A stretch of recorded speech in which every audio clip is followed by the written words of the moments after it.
اور از راہ غرور لوگوں سے گال نہ پھلانا اور زمین میں اکڑ کر نہ چلنا کہ اللہ کسی اترانے والے خود پسند کو پسند نہیں کرتا،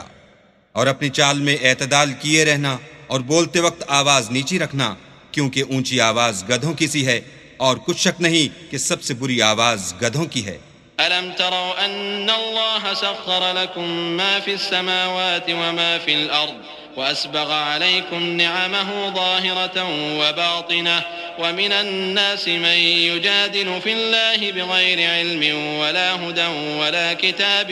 منير وإذا قيل لهم اتبعوا ما أنزل الله قالوا بل نتبع ما وجدنا عليه آباءنا أولو كان الشيطان يدعوهم إلى عذاب السعير۔ کیا تم نے نہیں دیکھا کہ جو کچھ آسمانوں میں